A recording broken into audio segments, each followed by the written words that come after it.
42절까지 한꺼번에 다뤄야 되는데 시간 관계로 중간에 좀 잘랐습니다.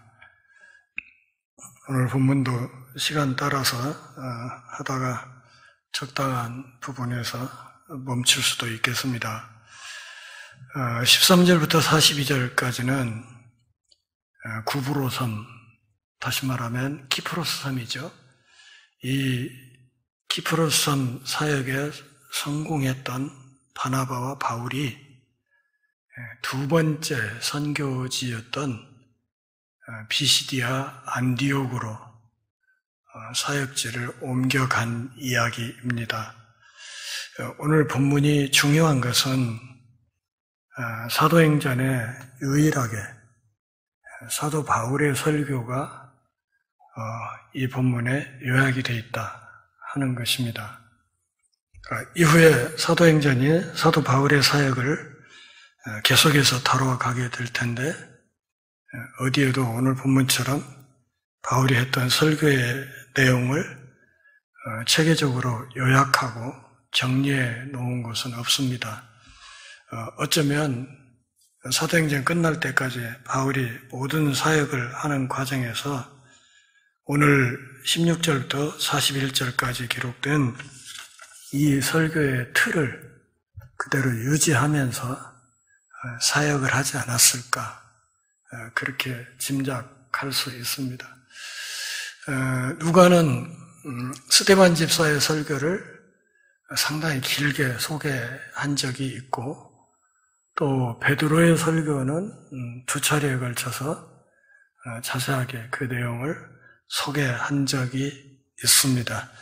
그러니까 이 초대교회 모든 전도자들이 가서 사역하는 현장에 선포되었던 메시지에 가장 중요한 사례들을 하나 두 개씩 추려서 그것을 요약하고 또 독자들에게 소개하는 그런 역할을 하고 있습니다.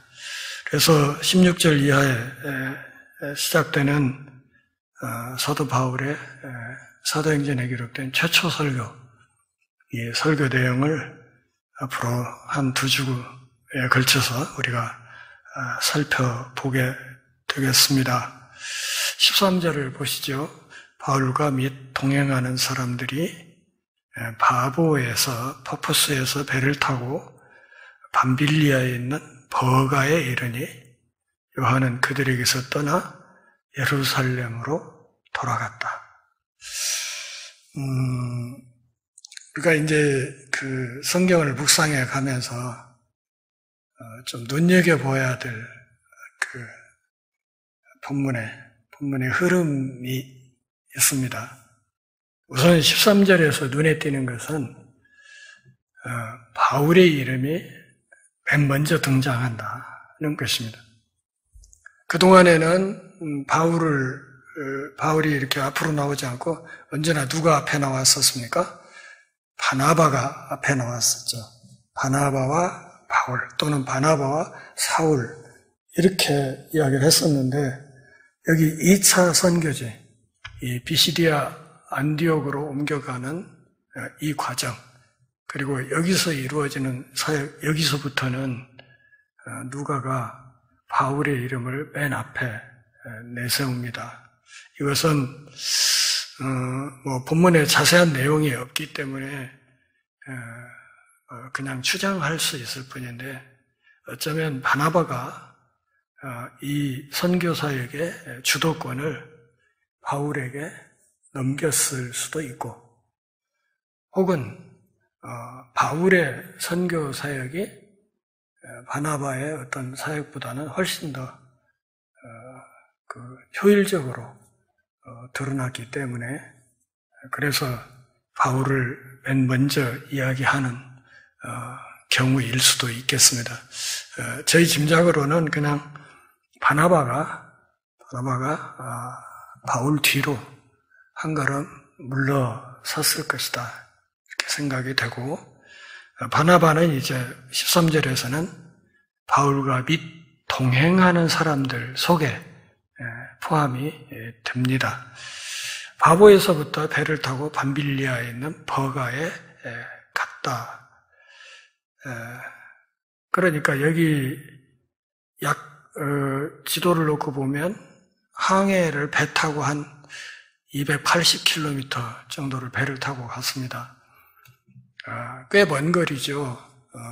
꽤 먼 거리. 여기서 전주에서 서울보다도 훨씬 그러니까 의정부 그 위쪽 정도 되는 거리를 배를 타고 갔고 배에서 내린 다음에 육로로 약 20km 정도를 더 걸어가야 버가에 도달할 수 있습니다. 그러니까 상당히 먼 거리를 옮겨서 사역지가 옮겨졌다 이렇게 말을 할 수 있겠습니다.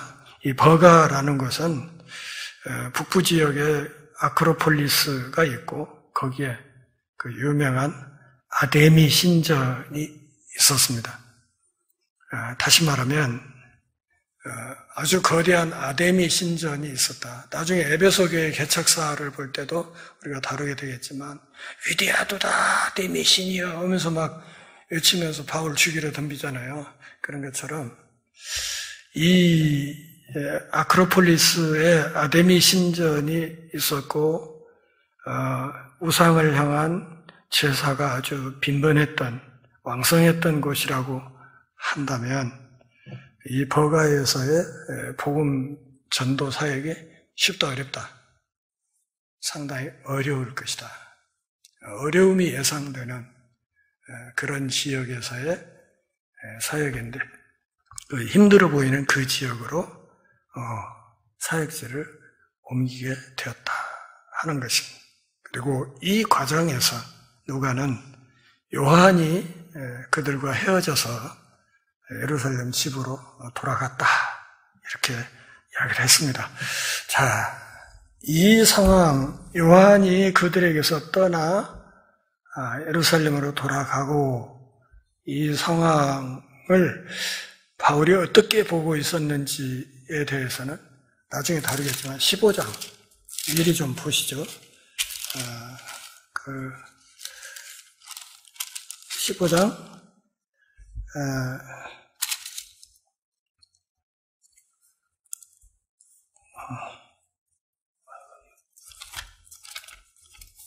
지금 마태복음을 펴놓고 앉아있네. 15장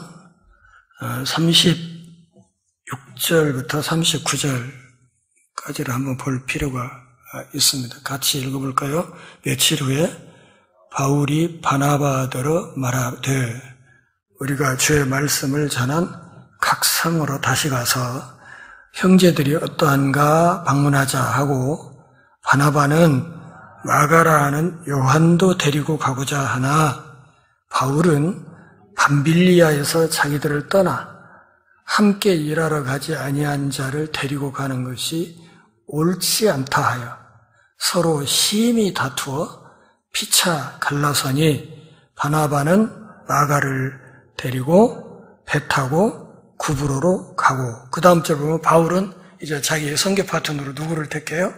실라를 택해서 바울 실라 조합이 이제 선교 여행을 다니는 그런 상황을 이야기합니다. 그러니까 여기 15장의 기록을 보면 여기도 지금 바울이 바나바더러 해서 바울이 먼저 나오죠. 그래서 바울과 바나바가 이때까지도 계속 함께 선교 파트너로서 사역을 하고 있었다. 그래서 그동안 세운 교회들을 한번 돌아보러 가자 하는 과정에서 바나바가 무슨 얘기를 해요? 자기 생질인 마가 요한을 데리고 가자. 바울은 그거 한번 배신한 놈은 안 되는 거예요. 이래가지고 안 된다 해서 두 사람의 의견 차이가 좁혀지지 않고 39절에서 누가는 서로 심히 다투었다 이렇게 얘기를. 심히 다투었단 말이 무슨 뜻인지는 잘 모르겠어요. 둘이 레슬링을 했는지 뭘 했는지는 모르지만 어쨌든 아주 그 갈등의 골이 마가 요한 때문에 굉장히 깊어졌다 하는 것을 알 수 있고 바울이 지금 여기 13장 13절에 요한이 예루살렘으로 돌아간 이 상황을 좋게 보았다, 나쁘게 보았다. 나쁘게 보았다는 것이 드러납니다. 아주 안 좋게 봤다는 것이죠. 아주 안 좋게. 그러면 이 마가 요한이 왜 갑자기 함께 선교사역에 다니면서 이제 인턴 사역을 하다 말고 예루살렘에 있는 집으로 돌아가 버렸을까? 그 이유를 물론 사도행전에 기록이 없기 때문에 우리가 몇 가지로 추정할 수 있겠습니다. 첫째는 여기 선교지를 옮긴 소아시아 지역의 전도 사역은 원래 계획이 없던 일이었다. 그랬기 때문에 원래 계획했던 데까지만 하고 추가로 가서 하는 어떤 사역은 좀 빠지겠습니다. 이렇게 했을 가능성이 있고요. 두 번째는 조금 전에 제가 설명드린 대로 소아시아 지역의 이 선교 사역에서 예상되는 어려움이 부담됐을 가능성이 있습니다. 그러니까 힘들 텐데 그 아데미 신전에 있는 그 지역 사역에 만만치 않을 건데 부담스러웠을 가능성. 세 번째는 바나바와 마가 요한은 인척 관계죠. 외삼촌과 생질 사이란 말이에요. 바나바가 외삼촌이고 마가 요한이 생질인데 사역의 주도권이 자기 외삼촌으로부터 바울로 넘어가게 된 이런 흐름이 좀 불편했을 가능성이 있다. 그래서 삐져가지고 돌아갔을 가능성. 네 번째 가능성은 바울이 복음을 전하는 걸 보니까 당시 바울이 자유주의자로 몰리고 있었거든요.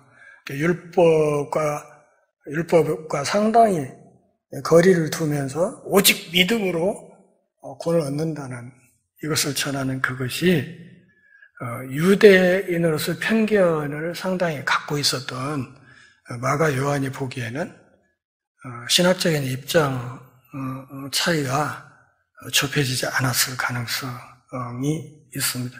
저는 이제 다섯 번째가 제일 가능성이 있다고 보여지는데요. 어쩌면 향수병이 도졌을 것이다. 이렇게 어머니가 있는 예루살렘의 고향 집으로 빨리 가고 싶은 어리니까 아직은 그런 마음이 있지 않았을까 그렇게 생각이 돼. 다섯 가지 다 가능성이 있는 이야기들이에요. 어쨌든 이것들이 조금씩 섞였을 가능성도 있고 전체 다일 수도 있고 그 중에 한두 가지가 작용해서 갑자기 예루살렘으로 돌아가 버렸을 수도 있다. 이렇게 해서 아까 우리가 읽던 15장 쪽의 기록을 보면 지금 사도 바울의 마음에서 마가 요한은 아웃됐죠? 완전히 벤치된 거예요. 그냥 아웃된 거죠? 그런데 나중에 바울이 노년에 이 마가 요한을 다시 받아줍니다. 디모데후서 우리가 좀 확인하고 가죠. 디모데후서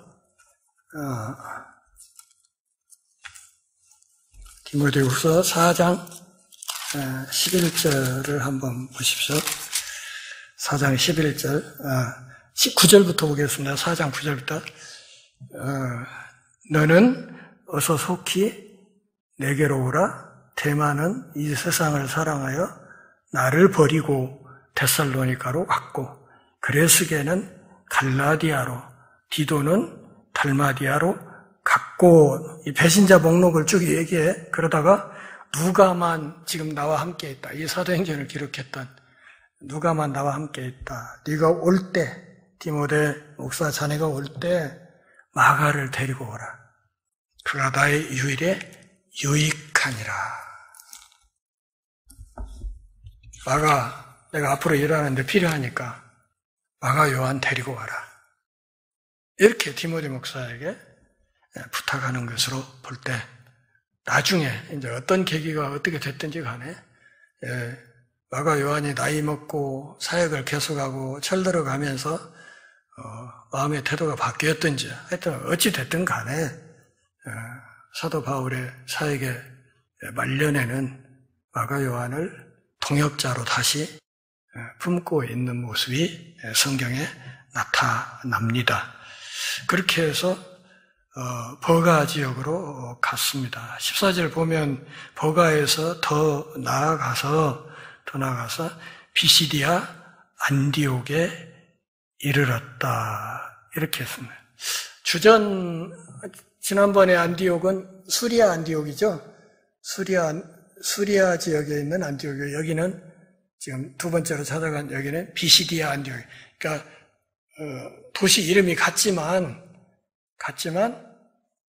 도가 달라요. 전라도 안디옥, 경기도 안디옥 이렇게 다른 거예요. 그래서 비시디아에 있는 안디옥에 이르렀다. 주전 3세기에 셀레코스 왕 니카토르라는 사람이 자기 아버지 안티오쿠스를 기리기 위해서 아버지 이름을 따서 16개 도시를 새로 만들었습니다. 그러니까 각 지역에 도시 16개를 봤는데 그 도시 이름들이 다 보여? 다 안디옥이요. 안티오쿠스. 그 중에 사도행전에는 지금 그 16개 중에 저기 수리아의 안디옥과 여기 비시디아 안디옥 두 개가 지금 남아서 기록이 돼 있는 거예요.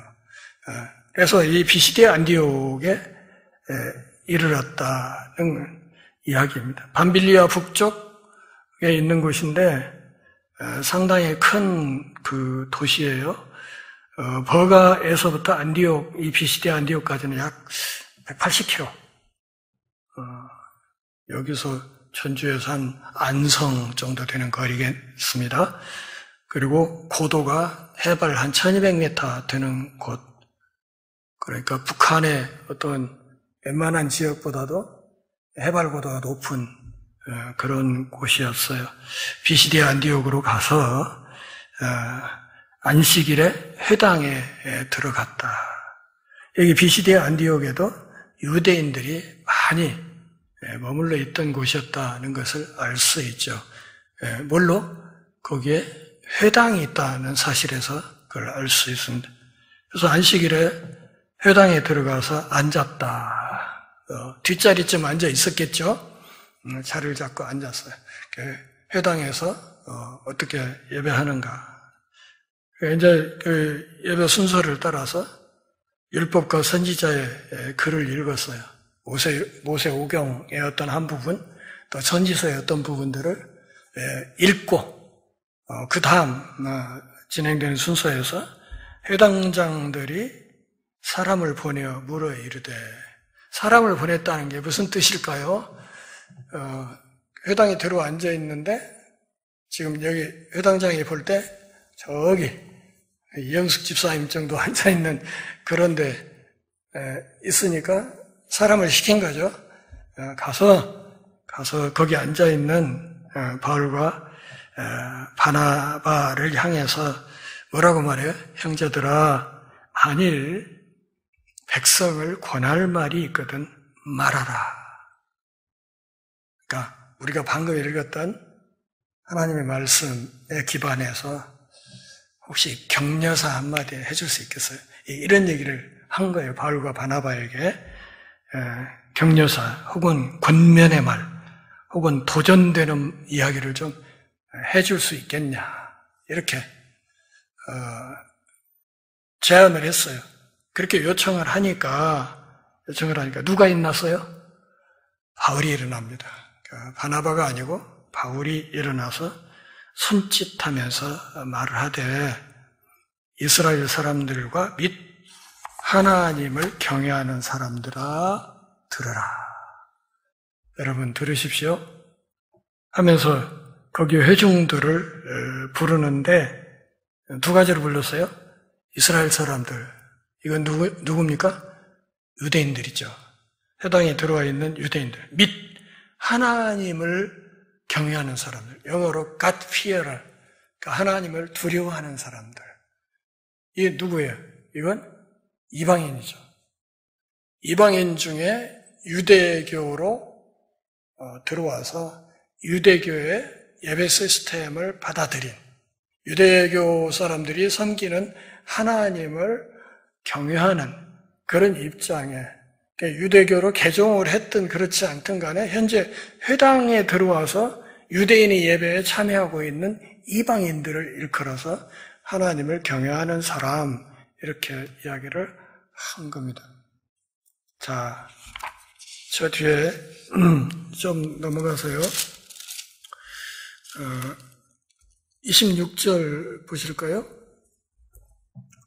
저 뒤에 26절 같이 읽어보죠. 형제들아, 아브라함의 후손과 너희 중 하나님을 경외하는 사람들아 이렇게 이랬어요. 자, 여기 16절에 청중들을 부르는 것과 26절에서 바울이 설교 도중에 부르는 회중이 그룹이 똑같죠.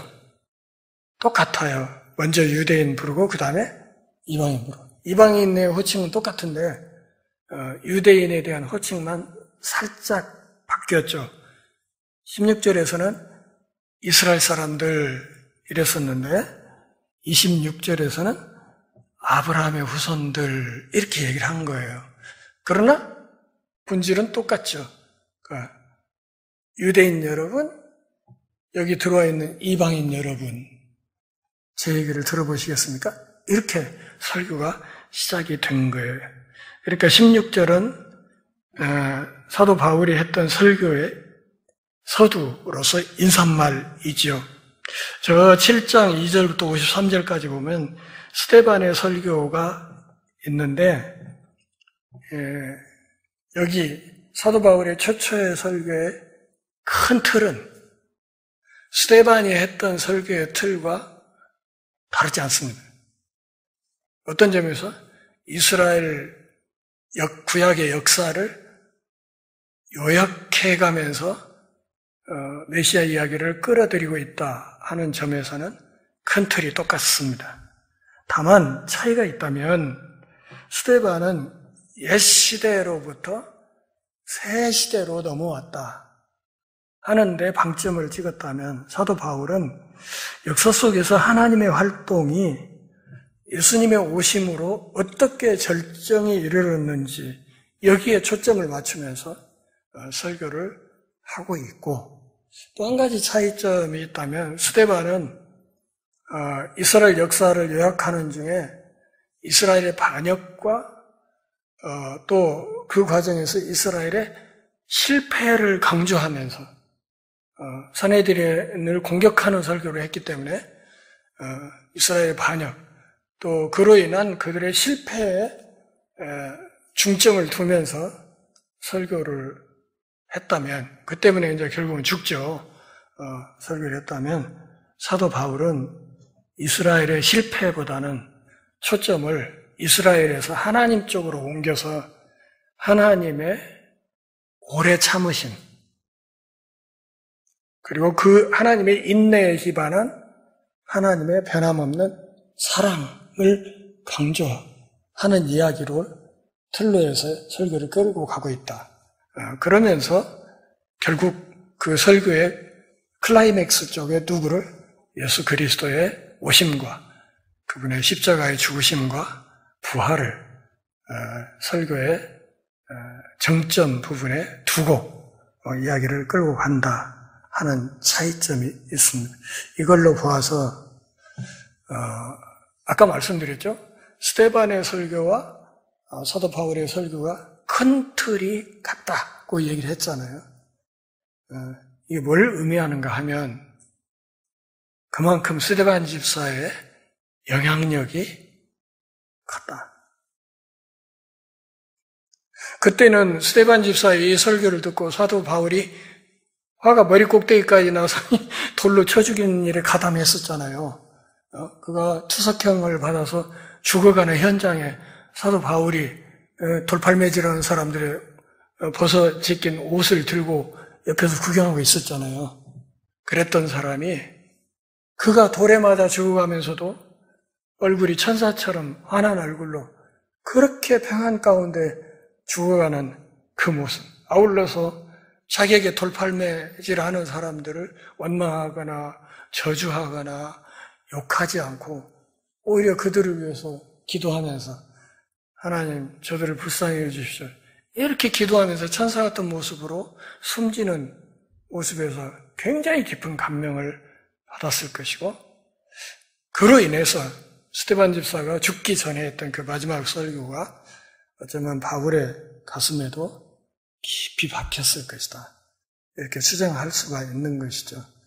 그러니까 스데반이라는 한 사람, 한 집사 한 사람의 깊은 영적인 영향력과 강화력이 사도 바울이라는 위대한 한 일꾼이 이방인의 선교사로 사역하는데 결정적인 디딤돌이 되어 주었다 하는 것을 오늘 본문에서 읽을 수 있습니다.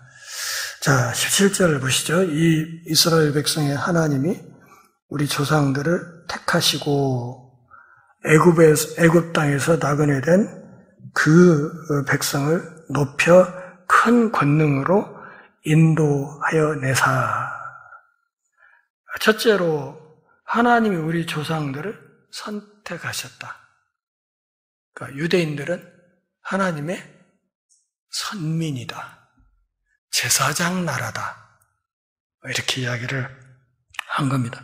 스데반의 설교를 잘 보시면 알겠지만 스데반은 아브라함과 그 조상들로부터 설교를 시작했어요.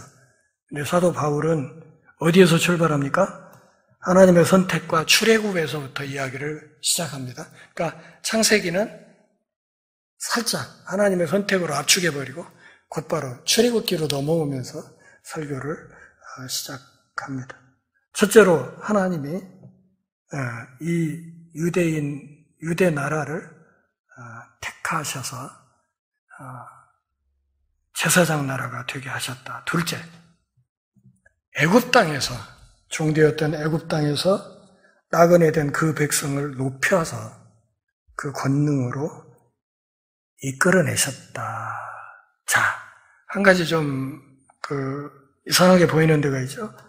애굽 땅에서 나그네 된 그 백성을 어쨌다? 높였다는 말. 사실은 애굽에서 종로로 됐잖아요. 400년 넘게. 그랬는데 사도 바울은 그 출애굽 전에 애굽 땅에서 이스라엘의 그 역사를 상당히 긍정적인 시각으로 봅니다. 하나님이 우리 족속들을 그 땅에서 키우신 거다.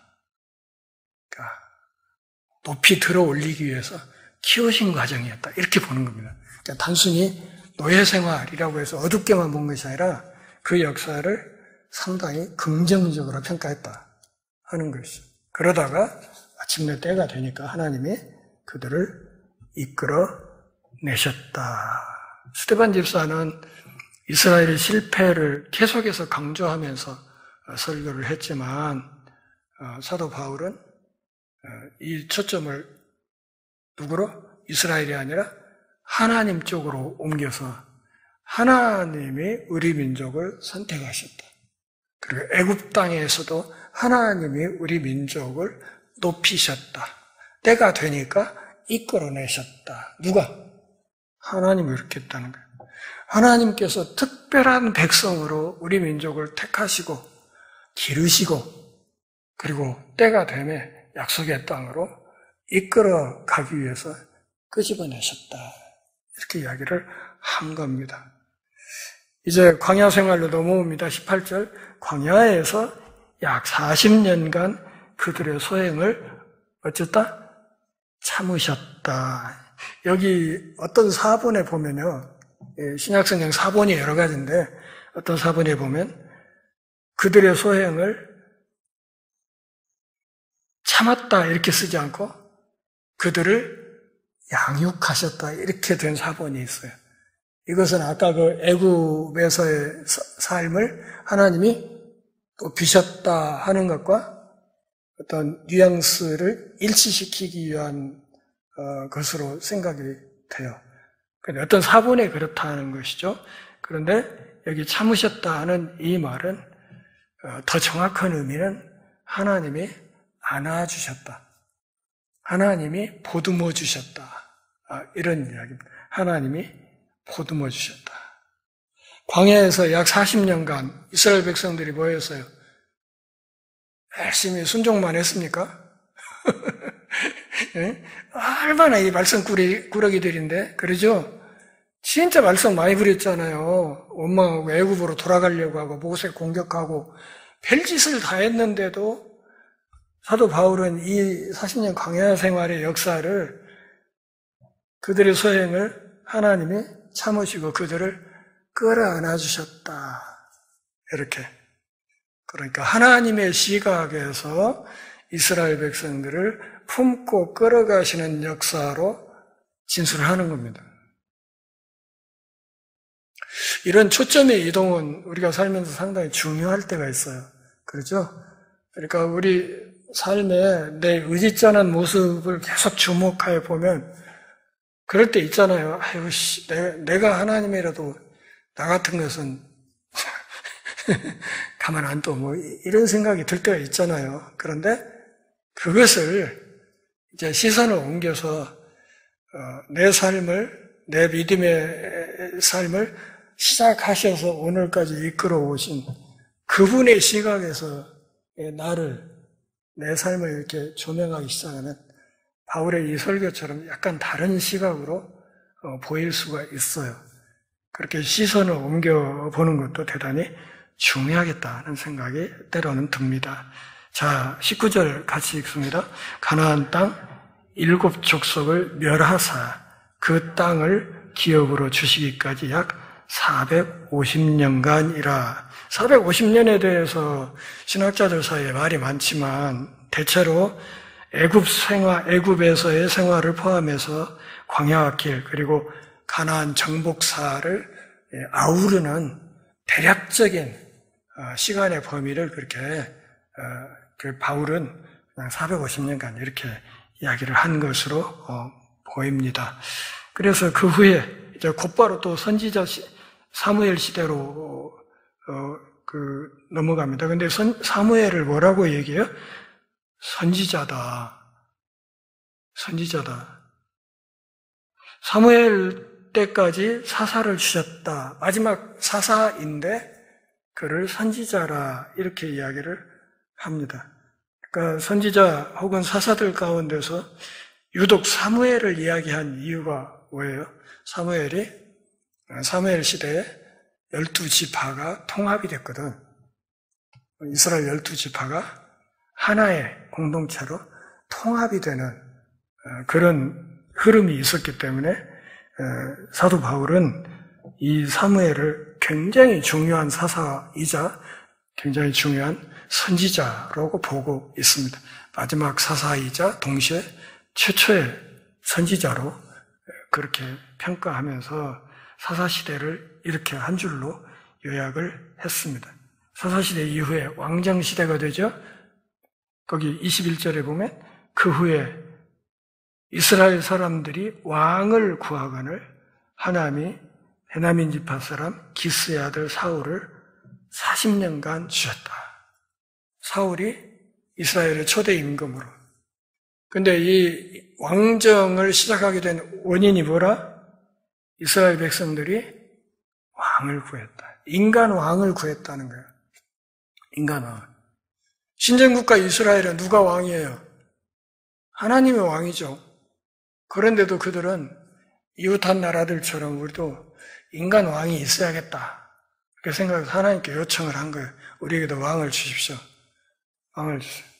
그래서 왕이 세워지면 어떤 부작용과 불합리한 일이 있을 것인가를 율법을 통해서 경고했음에도 불구하고 그래도 왕을 주셔야겠습니다 해서 그들의 요청을 하나님이 받아들여서 베냐민 지파 기스의 아들 사울을 초대 이스라엘 임금으로 세워 주었고 그렇게 해서 왕정시대가 열리게 되었고 근데 사울이 40년간 왕으로서 통치했다는 거죠. 정확히는 42년이에요.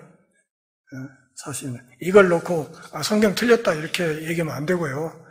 그냥 대충 42년이면 445에 비해서 40년 그렇게 얘기를 할 수가 있는 겁니다. 그러다가 그렇게 세웠던 사울을 22절 보면 하나님이 폐하셨다. 폐하시고 누구를?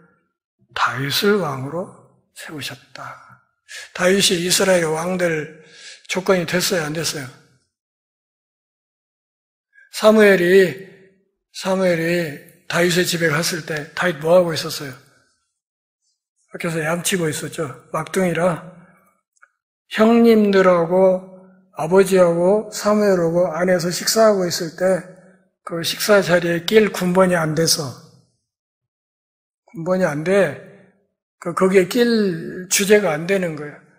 그래서 혼자 밖에서 양을 치고 있었던, 그러니까 한 집안에서도 매일 꼴찌였던 사람, 이 사람을 하나님의 발탁해서 이스라엘의 임금으로 삼았고, 수많은 임금들 가운데 유일하게 메시아의 조상으로 언급되는 임금이 됐잖아요. 다윗이. 그래서 다윗을 왕으로 세웠다. 이게 전적으로 하나님의 주권이고 하나님의 은혜라는 거예요. 그러면서 하나님이 다윗에 대해서 했던 말, 내가 이새의 아들 다윗을 만나니 내 마음에 맞는 사람이라. 내 뜻을 다 이루리라. 밑줄 그어둬요. 오늘 하나님이 나를 보고 이렇게 말하실 수 있으면 얼마나 좋을까. 내가 이종곤의 아들 이광우를 만나니 내 마음에 맞는 사람이라. 내 뜻을 다 이루리라. 이거 얼마나 좋아요. 이거 인생 끝난 거 아니야? 이거 그냥 우주에서 제일로 출세한 거 아니냔 말이야. 다윗의 중심을 하나님이 보셨어요. 다윗의 중심. 하나님의 모든 뜻을 행할 수 있는 사람, 그 중심이 얼마나 깨끗하고 얼마나 순수한지, 다시 말하면, 더 쉽게 말하면 하나님 보실 때 이 다윗의 마음이 하나님의 마음을 닮아 있었다. 그걸 본 거예요. 저 녀석 깊은 마음속에 내 마음하고 많이 닮았구나. 마음이 같으니까 그분의 뜻을 이룰 수 있는 거죠. 그래서 내가 다윗을 보니까 내 마음에 맞는 사람이다. 내 뜻을 이룰 수 있겠다 싶어서 하나님이 그렇게 감동하셨던 것처럼 23절을 보면 하나님이 약속하신 대로 이 사람의 후손에서 이스라엘 위하여 누구를 세웠다? 구주를 세웠다. 세웠으니 그 구주가 곧 누구다? 예수다.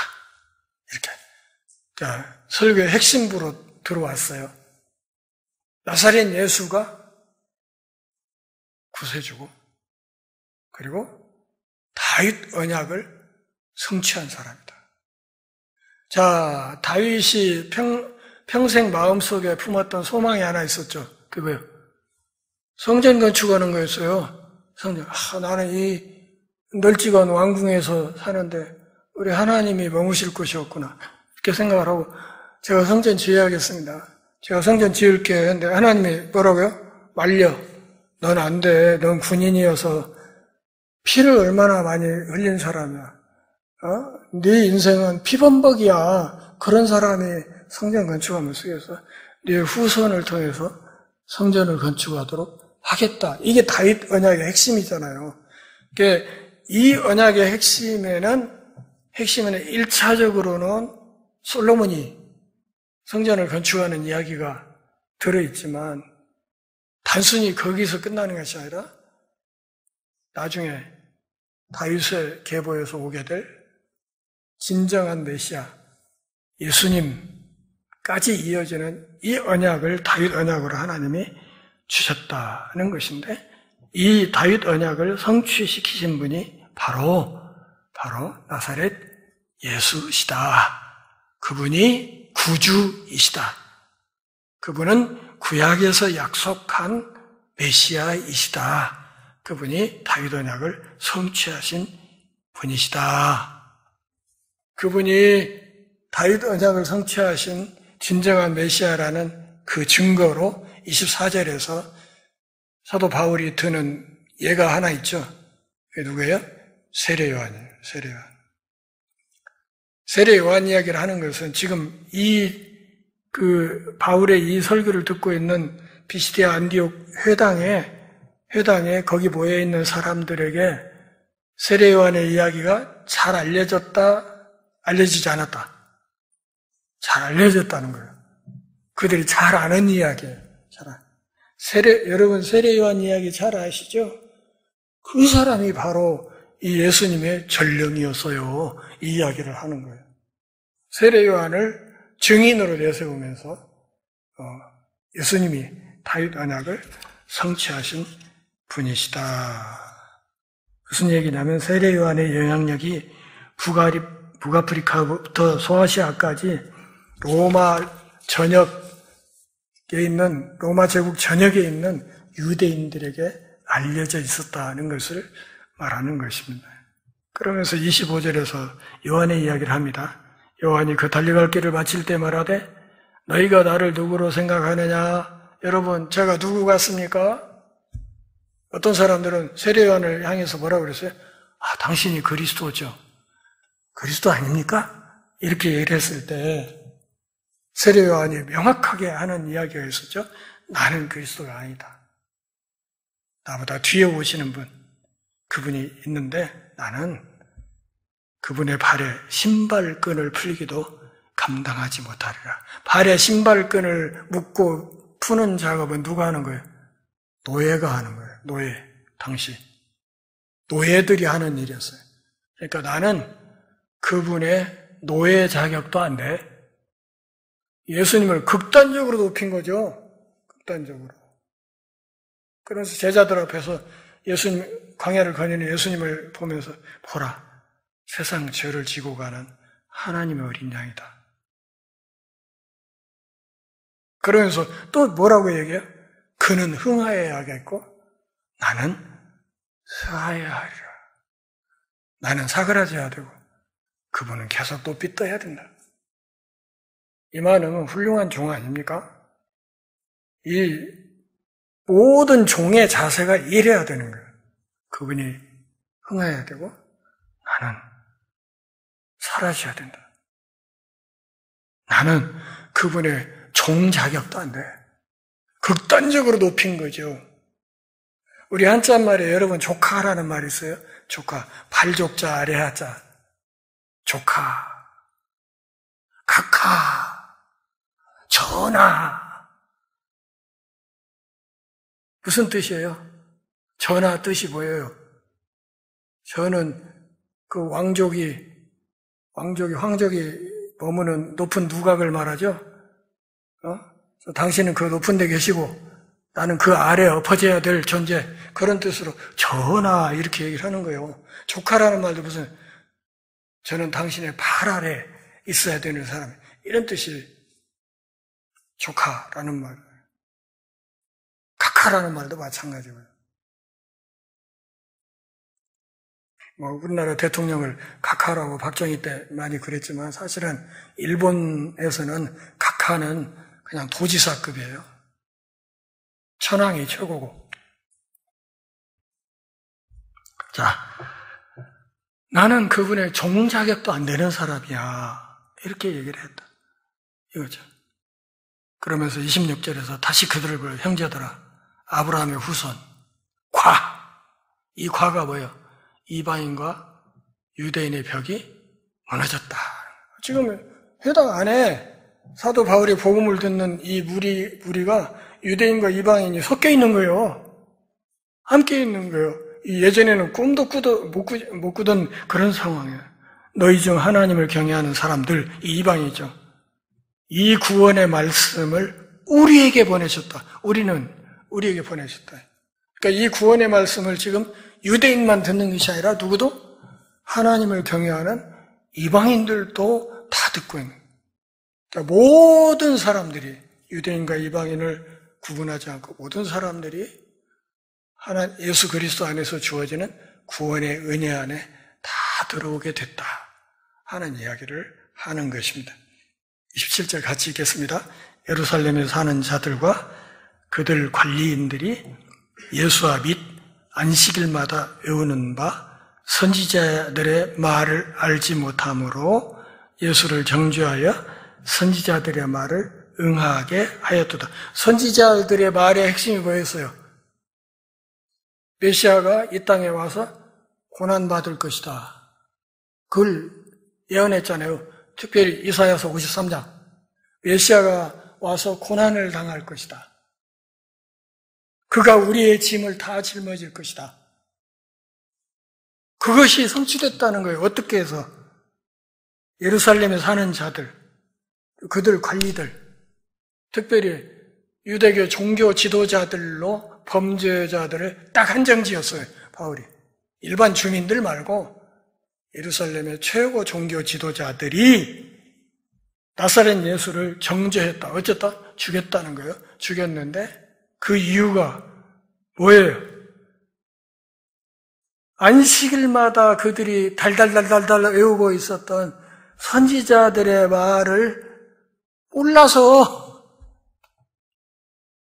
말씀에 무식해서 성경에 무지해서 결국 나사렛 예수를 죽여버렸는데 그런데 그런 과정을 통해서 선지자들의 예언이 이렇게 성취되었다. 하나님의 신의 한 수가 있다. 이렇게 얘기를 한 거예요. 예수 죽여 없애면 끝날 줄 알았지만 결국은 그런 과정을 통해서 하나님이 메시아를 이 땅에 보내시고 인류 구원의 대업을 이루는 그 일을 완성하셨다. 이렇게 이야기를 한 겁니다. 하나님의 뜻이 이렇게 성취되었다. 지금 사도 바울이 27절에서 하고 있는 말은 무슨 말이에요? 사내들인의 판결은 잘됐다, 잘못됐다? 잘못됐다는 거예요. 이 판결에 자기도 가담했었잖아요. 응? 사내들인의 이 판결은 잘못됐다. 더 우리식으로 쉽게 말하면 사내들인이 앞장서서 나사렛 예수를 십자가에 못 박아 죽인 것은 사법살인이었다. 사법살인이었다. 근데 하나님은 그 참혹한 사법살인을 통해서 선지자들을 통해 주셨던 그분의 말씀을 성취시키셨다. 우리나라에 사법살인이 너무 많죠? 대표적인 예가 인혁당 사건. 사형 선고하고 몇 시간 있다가 다음날 새벽에 그냥 형집행 싹 해버렸어요. 그런 일이 있었어요. 박정희 때. 지금도 비슷한 일들은 계속 일어나고 있습니다. 어쨌든 사도 바울의 첫 번째 설교 앞부분을 살펴보았는데 다음 주에 이어서 뒷부분을 좀 살펴보고 마무리하도록 하겠습니다. 집에 가셔서 오늘 본문을 한 번 더 꼼꼼하게 잘 살펴보시기를 바랍니다. 기도하겠습니다. 하나님 아버지, 오늘 또 우리가 함께 모여서 주의 말씀을 살피며 또 하나님의 음성을 듣는 복 주셔서 고맙습니다. 우리 인생이 우리의 생각으로 어떻게 길을 걸을지라도 결국 우리를 향한 하나님의 뜻은 반드시 성취된다는 사실을 우리가 배웁니다. 우리를 이 땅에 보내신, 특별히 분단 국가인 대한민국 한반도 남쪽에 우리를 파송하신 주의 뜻을 다 이루어낼 수 있도록 하나님께서 우리에게 은혜를 주옵소서. 무엇보다도 주신 말씀 안에서 우리 시대의 상황과 역사를 조명해 볼 줄 아는 신령한 지혜가 우리에게 있게 하옵소서. 예수님의 이름으로 기도합니다.